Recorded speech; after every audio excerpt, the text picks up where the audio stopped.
Eh bien le bonjour, désolée pour cette luminosité qui est absolument pas géniale, mais je peux pas faire autrement et comme je suis malade, c'est le seul moment avec un peu d'énergie où je peux vous tourner cette vidéo, donc je suis désolée, je peux pas faire mieux. Mais donc pour ce bilan lecture de janvier, j'ai lu 8 livres, donc 3 bandes dessinées, 2 romans jeunesse, une pièce de théâtre et un roman et une romantaisie. Euh, je vais vous parler d'abord de ma romantaisie puisque j'ai lu Hadès et Perséphone de Scarlett Sinclair aux éditions Hugo Roman, donc le tome 1, A Touch of Darkness si je prononce bien en anglais. Je vous ai fait tout un vlog autour de ce livre parce que je l'ai vu passer partout. C'est un livre qui a fait le buzz sur le BookTok, BookTube, sur Instagram, sur partout. Ça a fait le buzz et j'étais curieuse de savoir pourquoi tout le monde en parlait et pourquoi il était autant aimé. Et voilà, donc j'ai voulu le lire en sachant que j'avais les 3 tomes dans ma bibliothèque et je me suis dit on va lire le tome 1, comme ça si j'aime pas, bah il y a 3 tomes qui dégagent. Sauf que non, bien évidemment que non. J'ai adoré. J'ai adoré ma lecture. J'ai mis un 4 étoiles, donc c'est vraiment que j'ai adoré. Je m'attendais pas à aimer, mais je pense que le fait que j'ai commencé ma lecture avec aucune attente sur ma lecture, je me suis dit, au pire, je l'abandonne. Donc vraiment, j'avais pas d'attente envers ce livre. Je pense que c'est ce qui m'a permis de découvrir et d'aimer autant cette lecture. Ouais. Désolée, mes yeux ont été attirés par un homme qui est littéralement en train de boire dans le parc à côté, enfin devant chez moi. Il est en train de boire une bière devant chez moi. Oui. Bref, du coup, c'est l'histoire de Perséphone qui est une déesse qui n'est pas vraiment une déesse puisque sa mère l'a emprisonnée dans l'orangerie toute son enfance pour pas que les dieux la connaissent puisqu'elle n'a pas de pouvoir, elle ne sait pas maîtriser ses pouvoirs et sa mère étant Déméter, la déesse de la moisson. Perséphone est donc la déesse du printemps mais à chaque fois qu'elle touche une plante, la plante fane. Donc à part enfin, au lieu de produire la vie, elle produit la mort. Donc sa mère lui dit que elle ne peut pas se montrer aux autres comme ça puisqu'elle ne sait pas maîtriser ses pouvoirs et qu'elle n'a pas de pouvoir. Mais Perséphone va réussir à négocier avec sa mère le fait d'aller à l'école, donc aller à une université et de devenir donc journaliste. Et elle va y parvenir, mais à aux conditions qu'elle ne doit pas rencontrer les dieux et ne surtout pas se montrer à Hadès. Sauf que bien évidemment, l'histoire va faire qu'elle va rencontrer Hadès dans des conditions assez étranges, on va dire. Et je vous en dis pas plus parce que ça peut spoiler l'intrigue de l'histoire. Mais j'ai adoré, vraiment j'ai aimé. L'aspect mythologique est très bien fait, j'ai trouvé. Il y avait beaucoup de choses que je ne connaissais pas sur la mythologie et j'ai été heureuse de les trouver. Alors l'autre jour, j'ai vu une critique d'une fille qui disait elle voyait aucun aspect mythologique dans ce livre. Bah, en ayant fait des études littéraires et du coup des études qui ont touché à la mythologie, j'ai trouvé que ce livre abordait bien la mythologie. Il y avait beaucoup d'aspects mythologiques qui étaient bien recherchés, j'ai trouvé, et que certes la romance et l'intrigue passent au-dessus de la mythologie, certes, mais le fond qui est mythologique est très bien fait, j'ai trouvé. Donc il faut pas s'attendre à une histoire mythologique à fond mythologique, hein. Mais la romance mythologique entre Hadès et Perséphone et le fait qu'il y a d'autres personnages comme Aphrodite et tout ça qui viennent un peu embêter les personnages et un peu, on va dire, changer leur destin et tout ça. Et surtout le fait des moires qui sont là avec leur ligne du destin et tout, j'ai trouvé ça extraordinaire. Donc ce livre-là, je l'ai beaucoup aimé.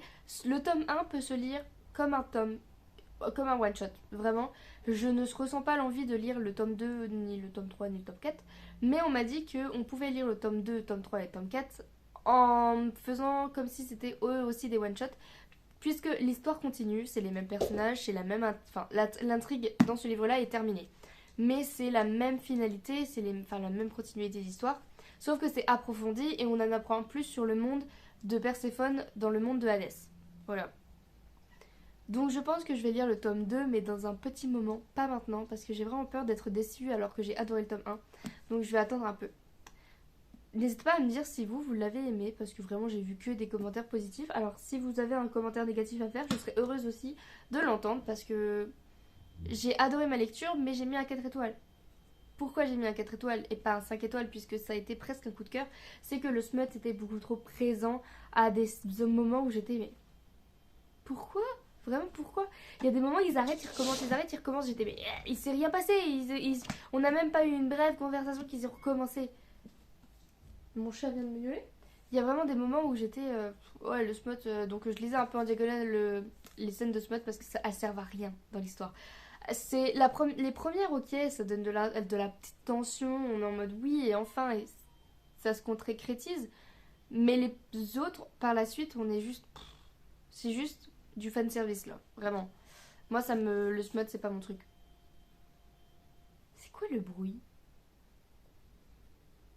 Et le dernier roman que j'ai lu au mois de janvier, il s'agit Les Enquêtes de Jane Austen, tome 1, Le fantôme de l'abbé de Julia Golding. Mais mes chats sont insupportables.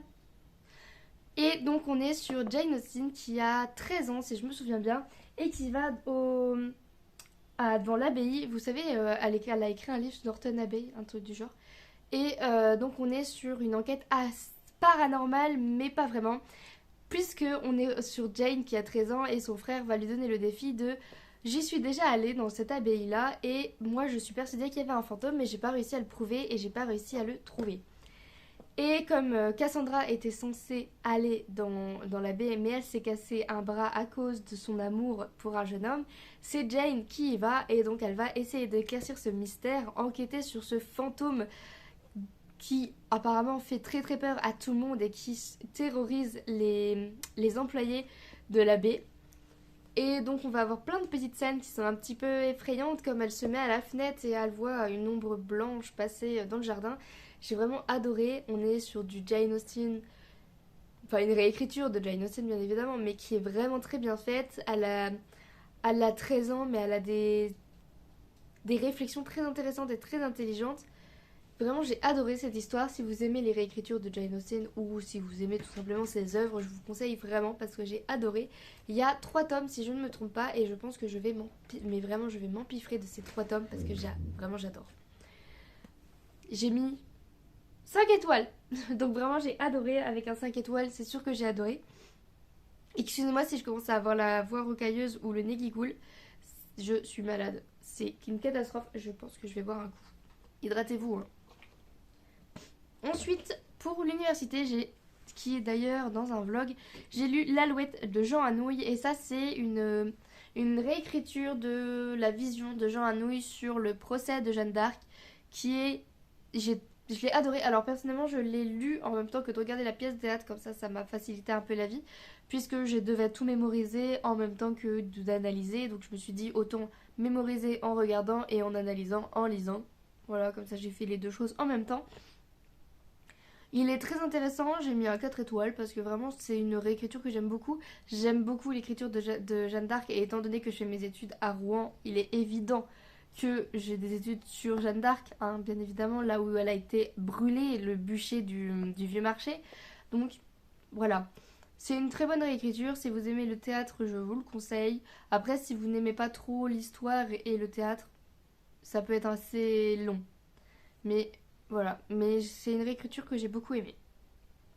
Ensuite, un roman jeunesse que j'ai lu et c'est le tome 2, donc je peux pas trop vous faire le résumé, mais en même temps je peux vous faire le résumé puisque c'est des tomes assez séparés, c'est pas des continuités de tomes. C'est Angelica Varinem, tome 2, l'affaire de la licorne de N.M. Zimmerman.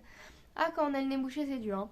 Zimmerman, et c'est Angelica qui adore enquêter et un jour elle va aller avec une de ses amies dans un petit manoir où elle va faire la connaissance d'une amie qui, elle, a une licorne pour son anniversaire. Sauf que la licorne va disparaître alors que tout le monde est là. La licorne disparaît littéralement devant les yeux de tout le monde, mais personne ne voit rien. Ils sont dans un parc, là où il y a un petit lac, et la petite licorne est en train de se baigner. Alors qu'elle est maintenue par une laisse, la petite fille va relever la laisse pour ramener sa licorne et il n'y a plus de licorne au bout de la laisse. Alors que tout le monde regarde, tout le monde est là, tout le monde peut voir, personne ne peut avoir volé la licorne devant tout le monde sans avoir laissé de traces, sans avoir été vu. Et bien la licorne a disparu et on ne sait pas comment. C'est un roman de jeunesse que j'aime beaucoup, qui se lit très très vite, qui a des très belles illustrations.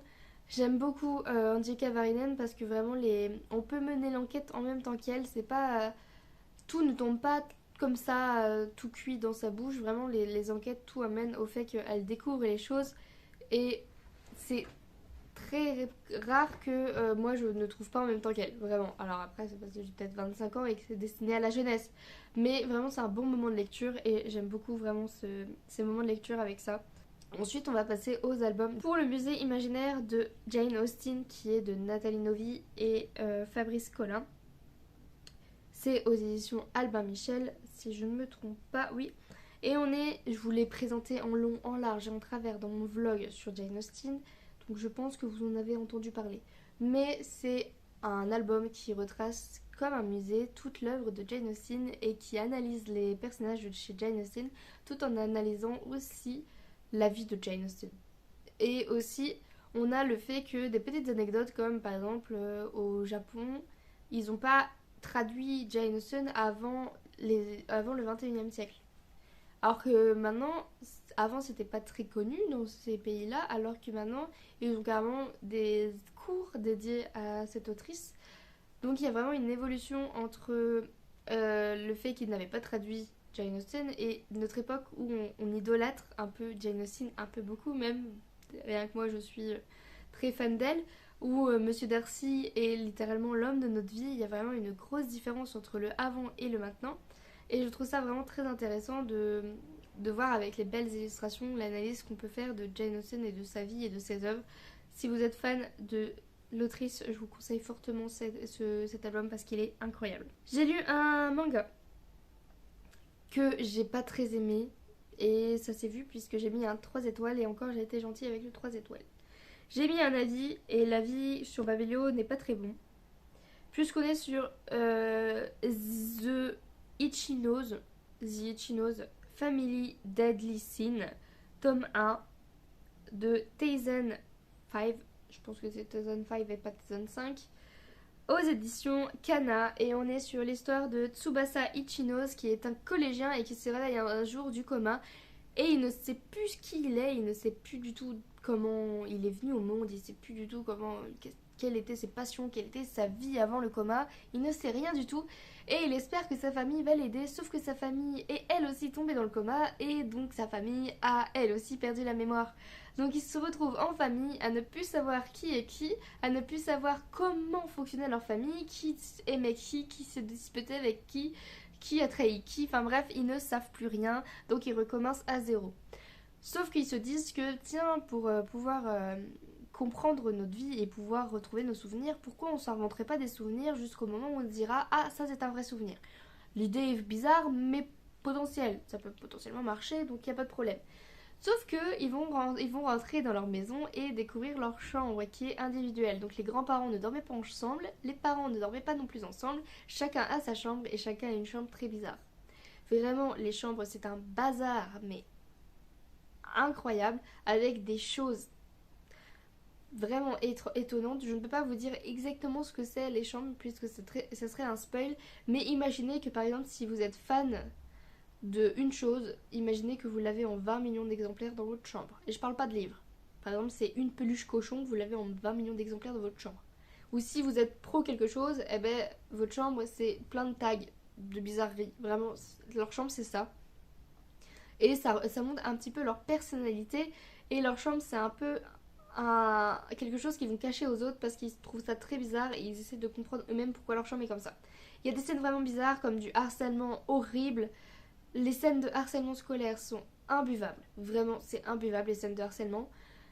On a un personnage qui se fait littéralement harceler devant tout le monde. Personne ne fait rien. Il est obligé de manger les restes de la poubelle devant tout le monde pour que les autres le laissent tranquille. Vraiment, j'étais waouh, c'est quoi ce manga? Et ce manga m'a choqué. Vraiment, il y a du harcèlement banalisé, mais à un point. Voilà. Donc, je pense pas continuer ce manga. Il est très bizarre. Je pense qu'il avait même rien à faire dans la bibliothèque niveau ado. Je ne sais même pas pourquoi il est au rayon ado à la bibliothèque parce que vraiment, il n'y a aucun truc qui montre que le harcèlement c'est pas bien. Vraiment, il est très bizarre ce livre. Enfin, ce manga est vraiment très bizarre. Apparemment, ça se termine en 4 tomes. J'espère bien parce que vraiment, il n'y a pas grand chose d'autre à dire. Le dernier ouvrage que je vais vous parler, c'est Cœur Collège. Donc, j'ai lu le tome 1 et le tome 2, mais je vais vous parler uniquement du tome 1. C'est le tome 1, c'est Secret d'amour de Becca. Enfin, de l'auteur s'appelle Becca. et c'est aux éditions Dupuis. Alors il y a une explication pour le pourquoi du comment j'ai lu cette histoire. Alors j'ai l'impression que ma voix s'atténue de plus en plus. Donc il y a une raison pour laquelle j'ai lu cette histoire, c'est que étant donné que j'ai fait mon stage à la médiathèque, il y a eu une maman qui est venue nous dire que le livre était pas vraiment orienté pour les enfants.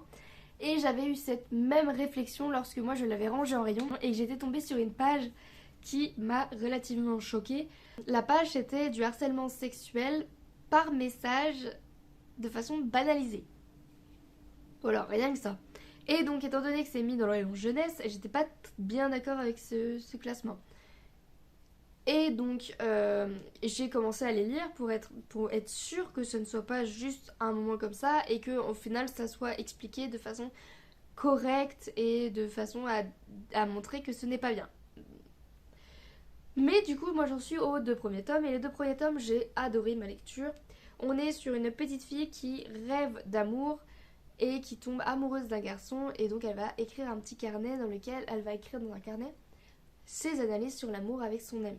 Son amie, elle a un avis sur l'amour qui est bien tranché puisque ses parents sont littéralement en divorce et s'engueulent tous les jours, donc elle ne croit plus en l'amour. Et c'est compréhensible. Alors que c'est Linon et Garance. Linon, elle veut découvrir l'amour de sa vie. Elle est folle amoureuse de Noah, qui est un garçon pour elle, qui est le plus beau du monde. Elle veut sortir avec lui et elle va tout faire pour sortir avec lui.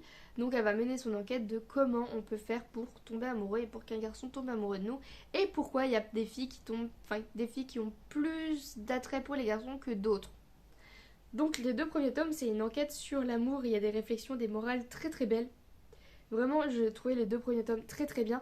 Et du coup, pour ma petite analyse, je pense que les deux premiers tomes sont parfaits pour des collégiens de quatrième ou de troisième, enfin cinquième, quatrième, troisième, je pense que c'est très bien.